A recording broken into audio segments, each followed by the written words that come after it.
आप सभी का बहुत बहुत धन्यवाद. எல்லோருக்கும் நன்றி என்னை எல்லாரும் இன்வைட் பண்ணினதுக்கு. இவங்க விஜயநகரத்துல இருந்து பேசுறாங்க. फ्रेंड्स, मेरा आध्यात्मिक जीवन आज से 2 साल पहले शुरू हुआ था. ஆன்மீக வாழ்க்கை இன்னிலிருந்து 2 வருடங்கள் முன் தொடர்ந்தது, ஸ்டார்ட் ஆச்சு. मेरा जन्म असम में हुआ है मास्टर. இவங்கள் ஆசாமில் பிறந்தார்கள், குவஹாட்டில பிறந்தார்கள். और मैं यहाँ पे मेरी शादी यहाँ विजयनगरम में हुई है और मैं 19 साल से यहाँ पे हूँ. விஜயநகர்ல உங்களுக்கு 19 வருஷமாக அவங்க அங்க இருக்காங்க. கல்யாணம் அங்கதான், எங்க புகுந்த வீடு அங்க இருக்கு. मास्टर, मेरी फैमिली लाइफ बहुत अच्छी रही, कोई प्रॉब्लम नहीं थी. शादी बहुत एक अच्छे जीवन से चल रही थी मेरी. 2 बच्चे हैं मेरे को, एक छोटी सी फैमिली है, हस्बैंड वाइफ है, 2 बच्चे हैं मेरे, एक देवर है. जब मेरी शादी हुई थी mother in law father in law दोनों थे. अभी वो फिजिकली नहीं है. என்னோட கல்யாணம் ஆனதுக்கு அப்புறம் என்னோட லைஃப் ரொம்ப நல்லா இருந்தது. எனக்கு 2 குழந்தைகள் இருக்கு. என் மச்சினர் இருக்கார். மாமியார் மாமனார் சரீரத்தை விட்டு போய்விட்டார்கள். நான், என் மச்சினர், 2 குழந்தைகள், என் ஹஸ்பண்ட், இந்த மாதிரி நாங்க நல்லா சந்தோஷமாக தான் வாழ்ந்து கொண்டு இருக்கிறோம். तो मास्टर, मेरा जीवन, शादी का जो जीवन बहुत अच्छा चल रहा था, सब अच्छा था. धीरे धीरे मुझे मेरे राइट हैंड में पेन होने लगा था. तो ऐसे लगता था यूं ही दर्द हो रहा है. एज ए हाउसवाइफ थी तो ऐसे लगता था कि पेन सारे होंगे, पर ऐसा देखते देखते देखते बहुत टाइम हो गया और एक टाइम ऐसा भी आया कि मेरे को वो दर्द बर्दाश्त करने की स्थिति में भी नहीं रही. तब मैं ध्यान से जुड़ी मास्टर. கல்யாணத்துக்கு பிறகு என் வாழ்க்கை ரொம்பவும் சந்தோஷமாகத்தான் இருந்தது. திடீரென்று என்னோட ரைட் கையில ரொம்ப ஜாஸ்தி வலி ஆரம்பிச்சது. அண்ட் எந்த அளவுக்கு அந்த வலி ஜாஸ்தி ஆயிடுச்சுனாக்கா என்னால தாங்க முடியல. அப்பொழுதுதான் நான் தியானத்தோட சேர்ந்தேன், இணைந்தேன். तो यहाँ पे हमारे विजयनगरम में क्लास हुआ था. जिन्होंने क्लास करवाई थी वो नासिक से है मैडम, रुचिका बोल के. और जो सर आ रहे थे वो विशाखापट्टनम से रामराजू सर थे. तब मैं ना उनको जानती थी ना सर को जानती थी. मुझे व्हाट्सएप में मैसेज आया तो मैं वो मैसेज देख के मैं वो सेशन करने चली गई और उसी दिन से मैं ध्यान से जुड़ गई. நாசிக்ல இருந்து ஒரு மாஸ்டர் வந்து அவங்களுக்கு தியானம் சொல்லி கொடுத்திருக்காங்க.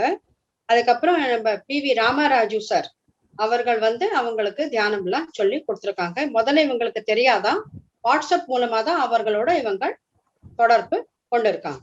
तो फ्रेंड, ध्यान में आने के पहले मुझे नहीं पता था, क्योंकि मुझे दवाइयाँ बिल्कुल पसंद नहीं थी तब. लेकिन ये नहीं पता था कि जिस PSSM से मैं जुड़ने वाली हूँ वहाँ पे जो कॉन्सेप्ट है नो डॉक्टर नो मेडिसिन, ये सब मुझे कुछ भी नहीं पता था.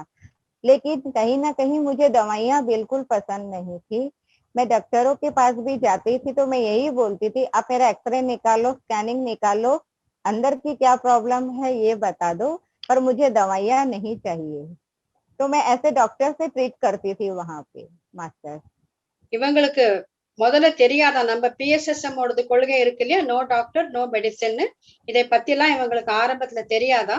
ஆனா இவர்களுக்கு மனசுல இருந்தே ஆரம்பத்துல இருந்தே மருந்து வேண்டாம் அப்படின்ட்டுதான் மனசுல இருந்திருக்கு. டாக்டர்ஸ்கள் கிட்ட போனானாக்கா உடம்பு சரியாலன்ட்டு எக்ஸ்ரே எடு, ஸ்கேன் எடு, அதெல்லாம் எடு, பரவாயில்ல, ஆனா எனக்கு மருந்து கொடுக்காதே அப்படின்னு தான் இவங்க சொல்லுவாங்களாம்.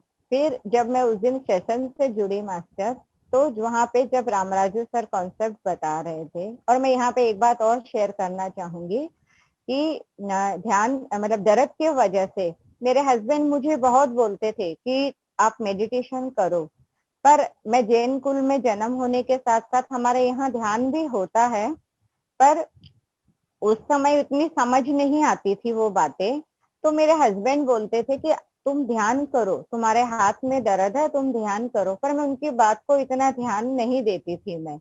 लेकिन कहते हैं ना, जब समय आया तो मैं उस दिन उस क्लास में चली गई.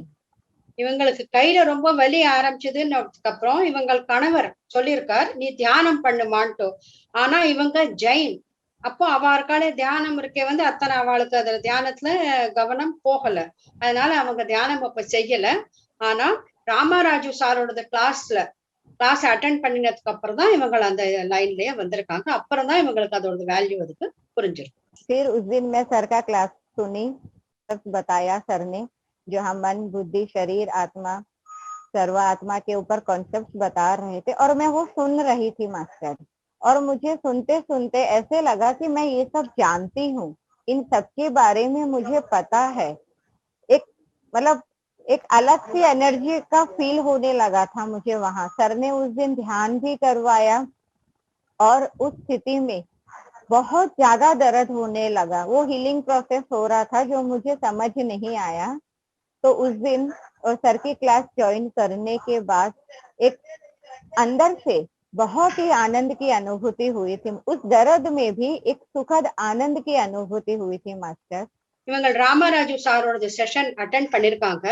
அதுல அவர் இருக்காரே மனசு புத்தி ஆத்மா சர்வாத்மானா என்னங்கறத பத்தி அந்த கிளாஸஸ் அவங்க எடுத்திருக்காங்க. அப்போ இவங்களுக்கு இருக்கே ஹீலிங் ப்ராசஸ் ஏதோ நடந்திருக்கு. அதனால வலி ரொம்ப ஜாஸ்தி ஆயிடுதான். ஆனாலும் இவங்களோட அந்த வலியை பொறுத்துட்டே கிளாஸ் அட்டென்ட் பண்ணிருக்காங்க. அண்ட் அந்த விஷயங்கள் கேட்ட போது இவங்களுக்கு எதுவுமே புதுசா தோணலையாம். இதெல்லாம் நமக்கு ஏற்கனவே தெரியுமே அப்படின்றதான் இவங்களுக்கு உள்ளே இருந்து ஒரு ஃபீலிங் வந்திருக்கு. उसके बाद वहाँ क्लास हो गया, हम सब घर आ गए। फिर मुझे वो दिन बहुत अच्छा लगा। मतलब एक प्रोसेस चल रहा था मेरे अंदर, उस वक्त नहीं समझ आया, लेकिन उस दिन मैंने अपने अंदर में एक बहुत सुकून महसूस किया मास्टर। फिर वो धीरे धीरे वो हो गया, वो सभी हो गया। उस दिन उन मैडम के साथ मुझे विशाखापट्टनम जाना पड़ा 2 दिन बाद में। और वहां पे मैंने जो वो पिरामिड, ये सब मेरे लिए नया था मास्टर। पिरामिड है तो ये क्रिस्टल्स है, ये सब मैंने मतलब ऐसे लग रहा था कि मैं पहली बार सुन रही हूँ। तो मैं वो मैडम के साथ गई और जब वो पिरामिड वैली में वहां पे मेरा जब मैंने फोटो देखी महातार बाबा जी की, तो वहां पे जब मैं उनको देख रही थी, आई कांटेक्ट मेरा उनसे हो गया था उस दिन। ऐसा लग रहा था एक ऊर्जा मुझे खींच रही है अपनी ओर। வேலியில போயிருக்காங்க இவங்க. அங்க இருக்கே மகாவதார் பாபாஜியோட போட்டோவை இவங்க பாத்திருக்காங்க. அங்க அவங்களோட இவங்களுக்கு ஐ கான்டாக்ட் ஆயிருக்கு. அதை தவிர ராமராஜு சார் கிளாஸ் அட்டென்ட் பண்ணினதுக்கு அப்புறம் இவங்களுக்கு ரொம்ப மன அமைதி கிடைச்சதாம். வலி இருந்தானாக்கா கூட இவங்களுக்கு மன அமைதி இவங்க ரொம்ப ஜாஸ்தி ஃபீல் பண்ணிருக்காங்க. ரொம்பவே நன்னா இருக்கு, ரொம்ப சந்தோஷத்துல அன்னைக்கு ஃபுல்லாவே அவங்க இருந்திருக்காங்க. கிறிஸ்டல் பிராமிட் இதெல்லாம் இவங்களுக்கு புதுமையானதான். ஆனா ஆனா அதெல்லாத்தையும் பார்த்ததுக்கு அப்புறம் இவங்களுக்கு இருக்கே ரொம்ப ஒண்ணுமே ஆச்சரியமா இல்லையா, எல்லாமே இவங்களுக்கு ஒரு திருப்தியவும் அமைதியவும் கொடுத்திருக்கு. उस दिन मैं वही पिरामिड में ही हम लोग घूमे फिरे मास्टर। वो दिन वैसे घूम करके मैं आ गई। उसके 2 महीने बाद मैंने रामराजू सर को घर में आने के बाद ऐसे ही मेरे ध्यान चल रहे थे। मतलब मैं यूट्यूब लगाती थी और मैं ध्यान करने लगी थी। फिर जब मैंने रामराजू सर को घर पे बुलाया तो उस दिन मेरे थोड़े फ्रेंड सर्किल को बुलाया और मैंने सर के द्वारा ध्यान करवाया। तो सर उस दिन घर पे आके बोले, मैम अगस्त महीने में, मैं सर से अप्रैल में मिली थी, 3 महीने बाद ही अगस्त में 3 डेज वर्कशॉप था, सेट वर्कशॉप। तो सर ने मुझे कहा, मैडम आप वहाँ पे आइए, आपको वहाँ बहुत सी बातों का ज्ञान पता चलेगा ध्यान के बारे में। அன்னைக்கு நைட்டுலாம் இவங்க அங்கேயே பிராமிட் வேலையிலே நல்லா சுத்தி இருக்காங்க. சுத்திட்டு அங்கேயே ரெஸ்ட் எடுத்துட்டு அப்புறமா வீட்டுக்கு வந்திருக்காங்க. அதுக்கப்புறம் ஒரு 2-3 மாசங்கள் இவங்க வீட்லயே தியானம் பண்ணிருக்காங்க. இவங்க ஏப்ரல் மாசம் ராமராஜு சாரை மீட் பண்ணிருக்காங்க.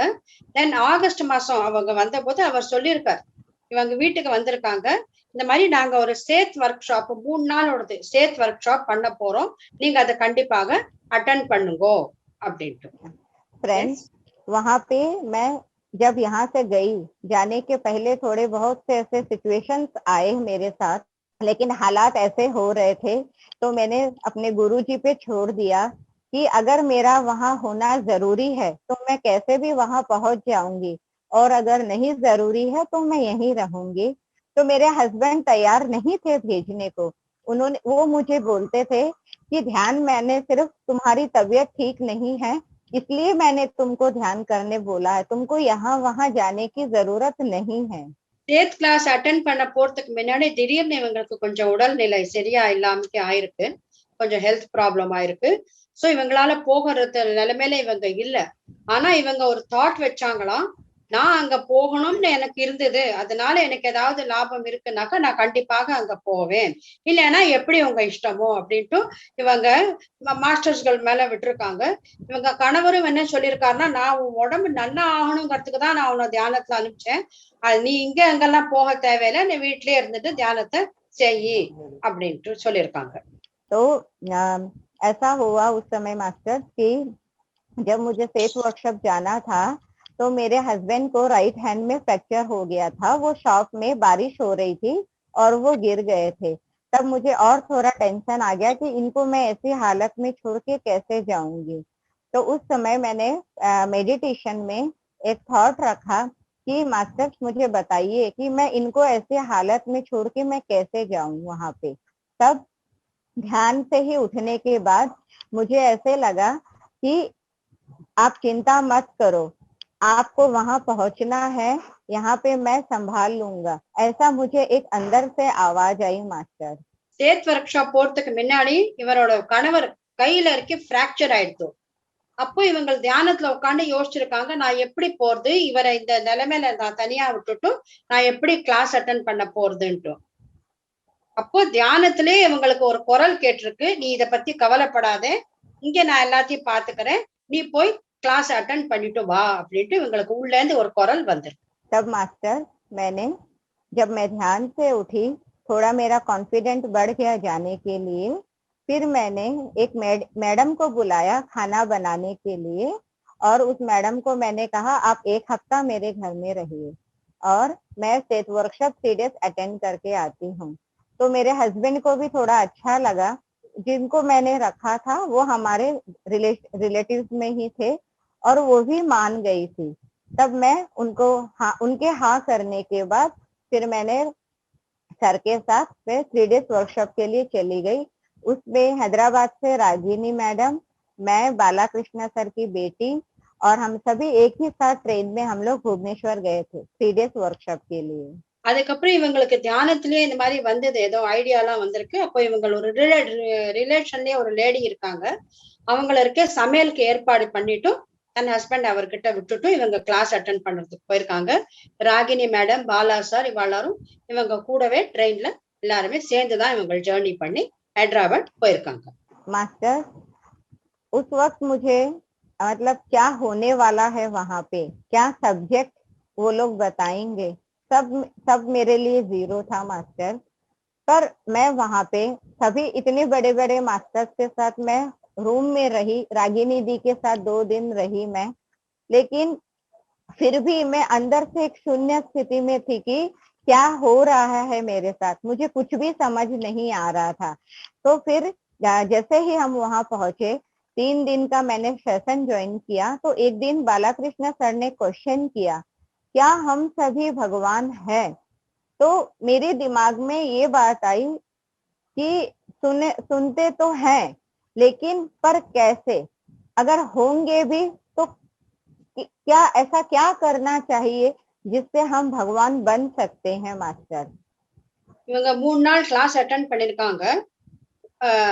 ராகினி மேடமோட தான் தங்கி இருந்தாங்களாம். அங்க பாலா சார் இருக்காரே வந்து क्वेश्चन பண்ணிருக்காங்க, நாம எல்லாரும் கடவுளா அப்படின்ட்டு சேத் மாஸ்டர் கிளாஸ் இது பண்ணினதுல. அப்ப இவங்களுக்கும் உள்ள இருந்து இந்த क्वेश्चन வந்திருக்கு, இந்த क्वेश्चन கரெக்டா அப்படின்ட்டு. அப்புறம் தோணிருக்கு, ஆமா இது கரெக்ட் தான் அப்படின்ட்டு தோணிருக்கு இவங்களுக்கு.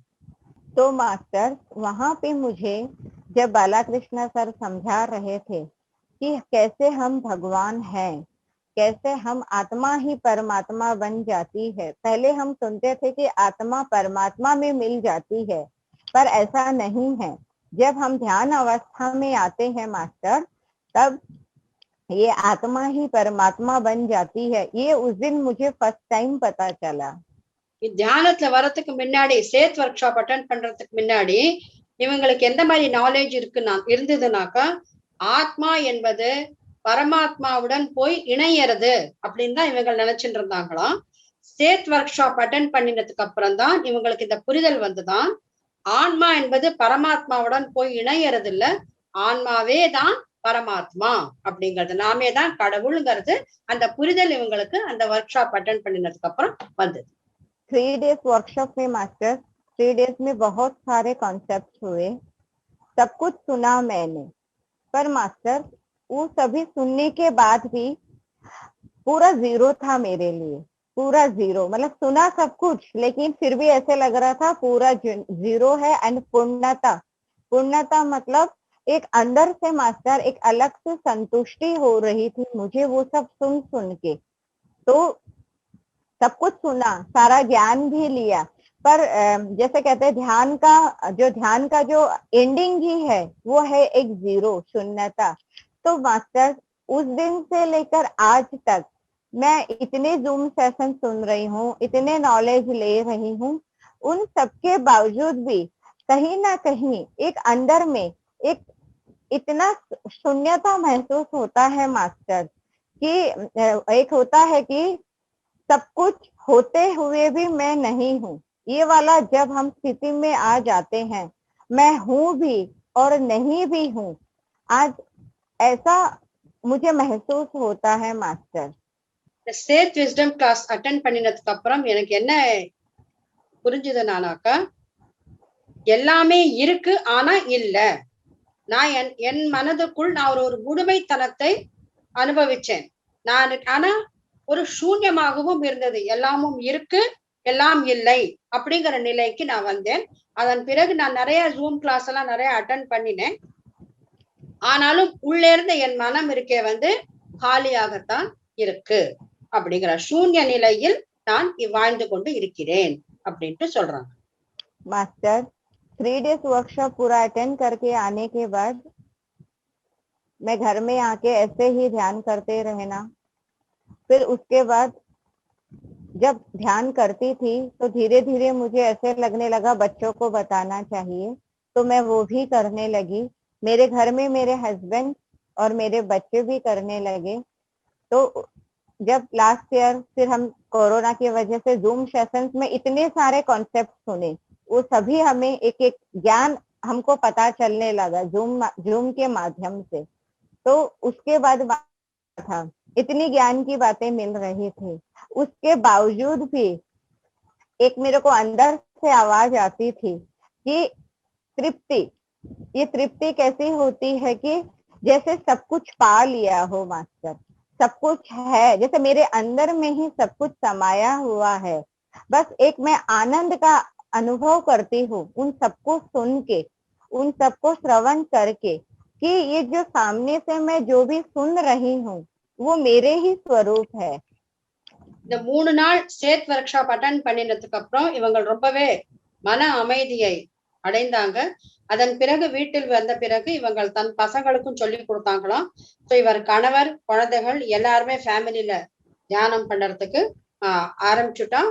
அதுக்கப்புறம் இவங்க இந்த கொரோனா பீரியட்ல நிறைய கிளாஸஸ் எல்லாம் நிறைய அட்டென்ட் பண்ணிருக்காங்க. அண்ட் இப்ப அட்டென்ட் பண்ண இவங்க நல்ல பேரானந்தத்தை அடைந்து கொண்டு வந்து கொண்டு இருக்கிறார்கள். அப்புறம் ரொம்ப திருப்தியுடன் இருக்காங்க. மன அமைதி, நிம்மதி இவங்களுக்கு ரொம்ப ஜாஸ்தி கிடைச்சிருக்கு. ரொம்ப திருப்தியுடன் மனசு சாட்டிஸ்फैक्शनோட அவங்க இருக்காங்க. ध्यान के बाद मास्टर ये साल मुझे करताल जाने का भी मौका मिला लास्ट ईयर। वहां पे बहुत पिता माँ के साथ ध्यान भी किया, बहुत एंजॉय भी किया मास्टर। और वहां पे पिता माँ ने एक बात बोली कि आप एक हाइब्रिड पिरामिड मास्टर है। मुझे पितामह ने ऐसी बात कही तो मैं सोच में पड़ गई कि पितामह ने ऐसा क्यों कहा वहां पे। அதுக்கப்புறம் இந்த வருஷம் இவங்க கடத்தாலுக்கும் போனாங்களாம். அங்க குருஜியோட சேர்ந்து தியானம் பண்ற சமயத்துல அவங்க சொன்னாங்களாம், நீங்க இருக்கலே ஒரு ரொம்ப உயர்ந்த पिरामिड मास्टर அப்படின்ட்டு அவங்க சொல்லிருக்காங்க.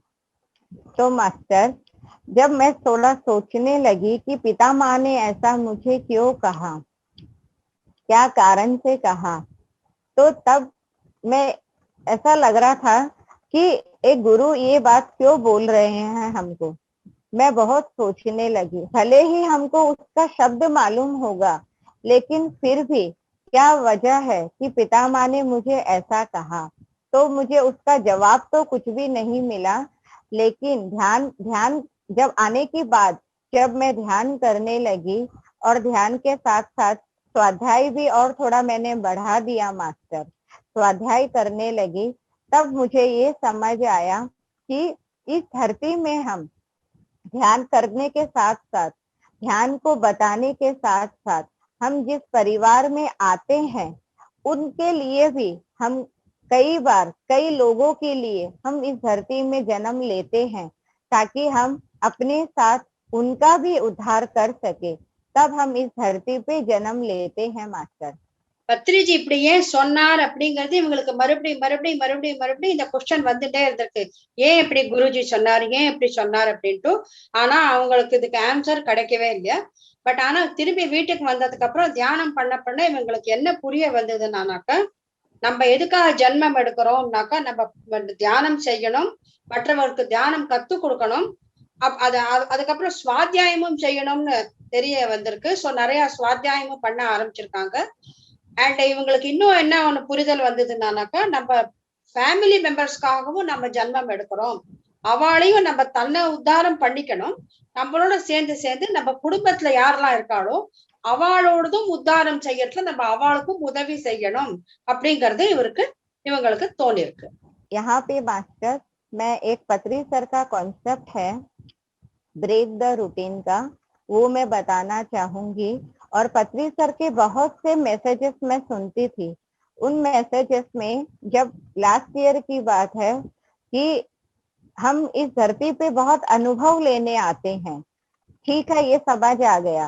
तो अब अभी जो हम प्रेजेंट रोल कर रहे हैं, एक माँ होने के नाते, पत्नी होने के नाते, हम अलग अलग, हम एक ही स्वरूप में सबके लिए अलग अलग रिश्तों में हैं।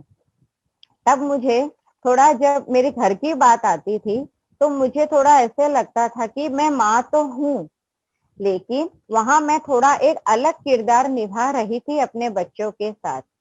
இவங்களை பத்ரிஜியோட பிரேக் த ருட்டீன் அப்படிங்கிற இதுல இருந்து கான்செப்ட்ஸ் எல்லாம் கேட்டிருக்காங்க. இவங்களுக்கு என்ன புரிதல் வந்திருக்குன்னாக்கா, நாம இந்த உலகத்துல அனுபவங்களை பெறறதுக்காக தான் நாம இங்க வந்திருக்கோம். நம்ம ஒரு ரூபத்துலதான் இருக்கோம். ஆனாக்காலும் ஒருத்தருக்கு நம்ம அம்மாவாக இருக்கோம், ஒருத்தருக்கு சகோதரியாக இருக்கும், ஒருத்தருக்கு மகளாக இருக்கும், ஒவ்வொருத்தருக்கு ஒரு ஒரு ரோல்ல நம்ம, ஒருத்தருக்கு மனைவியாக இருக்கும். இந்த மாதிரி தனித்தனி ரோல் நம்ம பண்ணிட்டு வந்துட்டு இருக்கோம்ங்கிற புரிதல் இவங்களுக்கு வந்திருக்கு. जी तब मास्टर, मैं एक दिन पत्री सर का मुंबई पीएमसी में मैं सुन रही थी, तब सर ने बताया कि हम 200 जन्म स्त्री के लेते हैं और 200 जन्म पुरुष के लेते हैं, और उन जन्मों में हम एक एक सीख, एक एक एक्सपीरियंस लेते हैं, और एक जन्म ऐसा भी लेते हैं कि हर एक पुरुष को अपना ईगो उस जन्म में छोड़ना पड़ता है, और एक स्त्री को अपना ममत्व, मतलब वो प्यार तो करेगी, लेकिन जो हम बाकी की बातें अगर हम जब कंपेयर करेंगे तो वहां पे और एक स्पिरिचुअल मदर वो कैसी होती है, वहां में हमको थोड़ा फर्क दिखने लगता है। तो मास्टर, पहले मुझे थोड़ा ऐसे लगता था, प्रेम है बच्चों के लिए, प्रेम था, अभी भी है, था भी, लेकिन थोड़ा मैं स्ट्रिक्ट रहती थी बच्चों के साथ, क्योंकि उनको मुझे लर्निंग करानी रहती थी। तो बहुत, मेरे हस्बैंड भी मुझे बोल देते थे कि मतलब, क्योंकि उनकी दृष्टि में एक माँ कैसी होती है, वो भी अपनी नजरिए में वो भी सही ही थे, लेकिन एक जब हम स्पिरिचुअलिटी में जब हम अपना कदम रखते हैं, यहाँ पे हमारा थोड़ा रवैया अलग हो जाता है मास्टर। तब मुझे उस दिन जब पत्री सर की बात सुनी कि एक माँ को भी अपने एक जन्म में ममत्व, मतलब रहेगा पर थोड़ा कम रहेगा, मतलब मैं उनकी माँ हूँ भी और नहीं भी, मैंने सिर्फ उनको जन्म दिया है, वो मेरे द्वारा आए हैं। एक जो माँ बन के जो हम हक जताते हैं या उनसे एक्सपेक्टेशन करते हैं, वो सब बिल्कुल नहीं था मास्टर्स मेरे में। तो उस दिन पत्री सर का ये कॉन्सेप्ट सुन के भी मुझे बहुत खुशी हुई, और मुझे बहुत सारे मेरे प्रश्नों के उत्तर भी मिले कि एक औरत को एक जन्म में उस ममत्व को एक बैलेंस करके चलाना पड़ता है, वो हम सीखते हैं एज ए स्पिरिचुअल मदर। பத்ரிஜியோட சில கான்செப்ட்ஸ் எல்லாம் இவங்க கேட்டிருக்காங்க. அதுல இவங்களுக்கு என்ன புரிஞ்சிருக்குனாக்கா, பத்ரிஜி அன்னைக்கு தன்னோட லெக்சர்ல சொல்லியிருக்கார், நம்ம இருக்கோமே ஒரு 200 ஜன்மங்கள் பெண் ரூபத்துல எடுக்கிறோமா, ஸ்திரீ ரூபத்துல. அண்ட் 200 ஜென்மங்கள் புருஷ ரூபத்தை புருஷனாக எடுக்கிறோம். பட் ஒரு ஜென்மம் எப்படி வரும்னாக்கா, புருஷன் என்பவனுக்கு தன்னோட ஈகோவை, நான் என்கிற இந்த எண்ணத்தை விட்டுட்டு வாழணும்னு வருமா. அதே மாதிரி ஸ்திரீக்கும் இருக்கே ஒரு ஜன்மம் வருமா. அந்த ஜன்மம் இருக்கே குழந்தைகள் கிட்ட அவள் அன்போடு தான் இருப்பள், ஆனால் பற்றுதல் இல்லாமக்கு இருப்பள். இப்போ இவங்க அப்படிதான் இருக்காங்களாம், குழந்தைகள் கிட்ட இவங்க அன்போடு தான் இருக்காங்களாம், ஆனா அந்த அளவுக்கு பற்றுதல் இவங்க வச்சுக்கல. ஸ்பிரிச்சுவாலிட்டியில வந்துட்டானானாக்கா அந்த பற்றுதல்ங்கிறது போயிடும். அதாவது மோகம் இல்லாமக்கு அன்பு மட்டும் வச்சிருக்கோம். நான் இப்போ ஒரு ஸ்பிரிச்சுவल मदरा ஆயிட்டேன்ங்கிறத அவங்க சொல்றாங்க. हाँ, उसके बाद मुझे बहुत सारे क्लैरिटी आए मेरे सवालों के जवाब में। इसी तरह ब्रेक द रूटीन कॉन्सेप्ट भी था सर का, उसमें भी सर ने यही अनुभव बताया कि हमारी आत्मा भी शरीर में रहते हुए हमारी आदि हो जाती है, तो इसलिए हमें हमारे तौर तरीकों को भी बदलते रहना चाहिए। वो आप कैसे भी कर सकते हैं। पितामह की बात से जो मुझे समझ आई, क्योंकि उस दिन जब सर बता रहे थे, स्वर्णलता मैडम को उन्होंने अपनी जगह पे बिठाया और सर खुद साइड में बैठ गए और कहा ब्रेक द रूटीन। तो मुझे बहुत अच्छा लगा। कहने का मतलब कोई भी एक चीज निर्धारित नहीं है, वो एक चीज एक उस स्थिति में वो कभी भी बदल सकता है। तो क्यों ना हम इस शरीर में रहते हुए ही अपने आप को बदल ले। और उससे क्या होता है, हमें कोई चीज की तकलीफ नहीं होती है। जब कभी हम हमारे जीवन में जो हम एक्सपीरियंस लेके आते हैं और कभी वो जब एक्सपीरियंस हमारे सामने आ जाते हैं, तब हम उस समय दुखी नहीं होते हैं, अपनी किस्मत को नहीं कोसते हैं कि ऐसा मेरे साथ क्यों हो रहा है। जब आपको इसका ज्ञान पता चल जाता है कि ये सब मेरे जीवन में मैं ही लेके आई हूँ, मेरे लाइफ का डिजाइन मैंने ही किया है, इस मेरी मूवी का प्रोड्यूसर मैं ही हूँ, तब उन चीजों को स्वीकारने में बहुत इजी हो जाता है। जब तक हम ध्यान में नहीं आते हैं, हम कोसते रहते हैं अपने पेरेंट्स को, या जिसने कुछ शादी करवाई है हम उनको ब्लेम करते हैं, किस्मत को रोते हैं। लेकिन जब आपको पता चल जाता है कि आपकी लाइफ को आपने ही डिजाइन किया है, तो आप किससे कंप्लेन करेंगे। खुद से तो हम कंप्लेन कर ही नहीं सकते हैं। उल्टा एक एक्सेप्टेंस आ जाती है उस जीवन को कि सीखना भी है और सिखाना भी है। பத்ரிஜியோட பிரேக் தி ருட்டீன் அப்படிங்கிற கிளாஸ் அட்டென்ட் பண்ணினதுக்கு அப்புறம் இவங்க கிட்ட நிறைய மாறுதல் வந்திருக்கு. அந்த கிளாஸ்ல அவர் இருக்காரு, நம்ம குருமாதா இருக்காங்க இல்லையா, சொர்ணமாலா மேடம், அவங்கள இருக்கே தான் உட்காந்துருக்கிற இடத்துல அவங்கள உட்காந்துட்டாங்களாம், அவங்க உட்காந்துருக்கிற இடத்துல இவங்க சைட்ல உட்காந்துட்டாங்களாம். அண்ட் உட்காந்துட்டு சொன்னாரா பிரேக் த ரொட்டீன் அப்படின்ட்டு.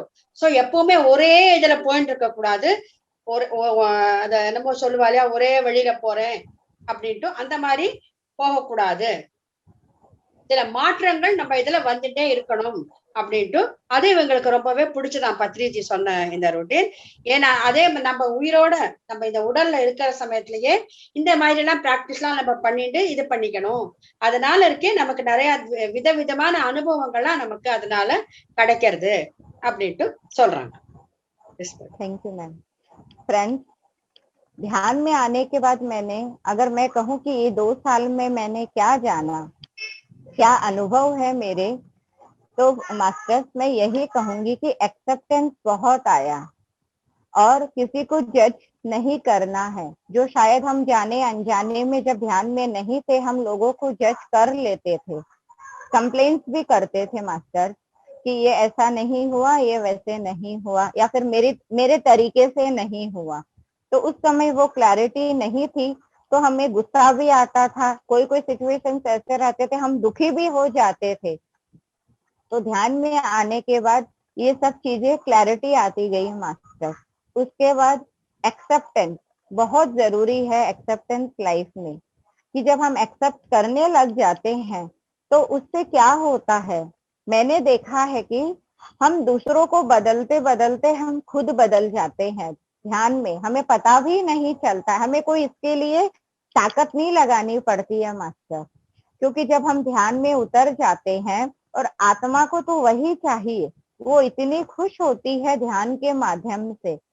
तो वहां हम एक्सेप्टेंस में जब उतर जाते हैं, फिर नो एक्सपेक्टेशन, ये बहुत जरूरी है, क्योंकि जो हो रहा है वो ऑलरेडी आपने उसको डिजाइन किया है। हाँ, आप बदल सकते हैं, लेकिन उसके लिए बहुत ज्ञान लेना पड़ता है और बहुत से रूल्स होते हैं। मतलब उन चीजों को अगर आप चेंज करना चाहते हैं तो उसको, उसके लिए कॉन्सेप्ट होते हैं, उनको आपको समझना पड़ेगा, नहीं तो वो आपके लाइफ में प्रॉब्लम कर देते हैं मास्टर।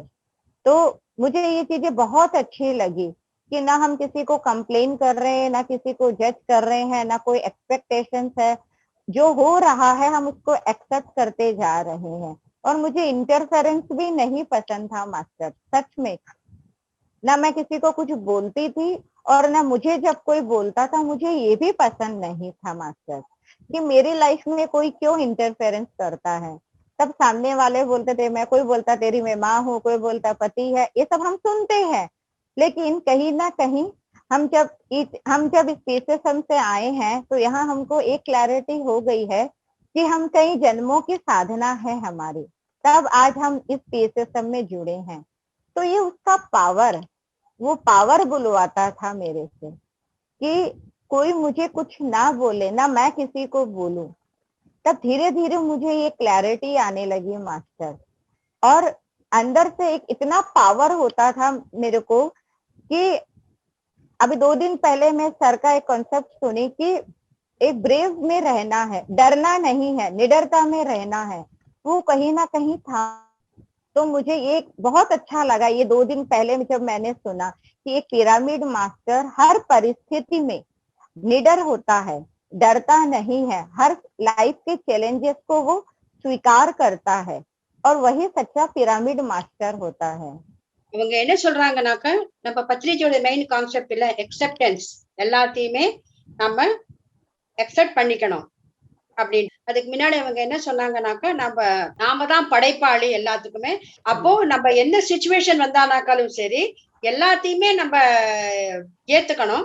ஏன்னாக்கா எல்லாத்தையுமே உருவாக்கினது நாம தான். வி ஆர் ஒன்லி கிரியேட்டர்ஸ் அப்படிங்கறத அவங்க முதல்ல சொன்னாங்க. இப்ப என்ன சொல்றாங்கனாக்கா, எல்லாத்தையுமே நம்ம அக்செப்ட் பண்ணிக்கணும். நோ இன்டர்ஃபியரன்ஸ்ங்கிறாங்க. யார் இதுலயும் நம்ம குறுக்கிடாமைன்னு சொல்லியிருக்காருல நம்ம பிதாமகர்.